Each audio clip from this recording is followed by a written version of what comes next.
Technology and digital media is such an integral part of our everyday lives. It's how we communicate, how we stay informed, how we entertain ourselves daily. It has become so ingrained in our daily lives that even the thought of completely separating myself from technology seems preposterous and unproductive. But during this current period of isolation where consumption of technology is the primary means of killing time, it has gotten me pondering the potential negatives of over-consuming technology.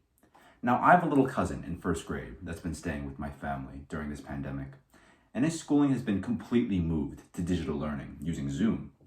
Now, I'm not going to say that my transition to online classes has been a seamless experience, but I'm experienced with technology and I'm able to hold myself accountable to do work and pay attention in class.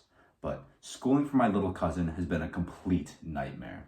In his little 6-year-old brain, the iPad that is supposed to be used for school is a magical little box that contains infinitely more exciting things to do than silently watch online lectures. And outside of class, he spends his entire day doing nothing but watching YouTube videos, gaming, having fun, having to be reminded to eat and drink water like a restless doctor. His obsessive need to consume media got my entire family talking about whether we should even let young children be using technology in the first place. And this is where my issue lies today. There was a study from NPR that states that over 53% of children under the age of 11 have their own dedicated smartphone, and 90% of children are using technology to consume media on a daily basis.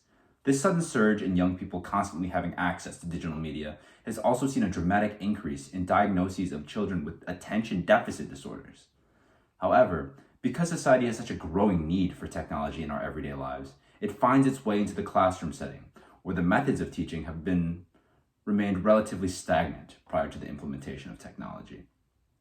Now, my young cousin has his own dedicated iPad that he uses for basically everything. It's his school, his entertainment, his gaming console, etc. He's only had the iPad for about a year, but he's already become so dependent on it that he will throw a tantrum if it's taken away for even an hour. Trying to teach this technology-born kids in a standard classroom setting is nearly impossible. Their attention span simply doesn't allow them to focus for an extended period of time. There was a study from the University of Southern California that stated that technology provides a fast, high-intensity stimulus that is accessible all day. And because of that, the average attention span of kids under the age of 11 has drastically decreased over the past 2 decades. Now, because technology provides such a quick stimulus, normal classroom settings just don't interest the kids. This may be a sign that our education system needs to evolve with the times, but studies from the University of California, San Diego have shown that excessive screen time is linked to slower brain development, slower cognitive abilities, and language skills in preschoolers. Technology is a great tool that has progressed civilization in many ways, don't get me wrong, but we are now experiencing the first generation of kids completely immersed in technology. And if we don't enforce time limits on their consumption, we may have an entire generation of kids who suffer from attention disorders and slower brain development. Now, allowing your kids unbridled access to digital media is a very slippery slope, as you can't fully control the type of media that your children consume. It's incredibly easy for them to maneuver around the internet and around parental locks and spend their time consuming mindless entertainment rather than doing anything productive.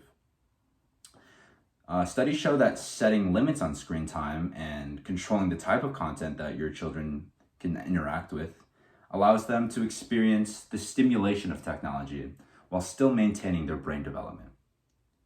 It's recommended that parents encourage their kids to read, as it helps develop their language and cognitive abilities. A source from CBS claims that children aged 8 to 18 are interacting with screens for upwards of 8 hours a day, and the blue light being emitted from the screens is causing the production of melatonin in their brains to slow, causing disruptions in their sleep cycle. Now, limiting the amount of time that kids spend interacting with screens can help them have a healthier sleep cycle and allow their brains to develop more properly. Technology has revolutionized the world in ways our ancestors could never imagine, but the consequences of excessive use are still being documented every day.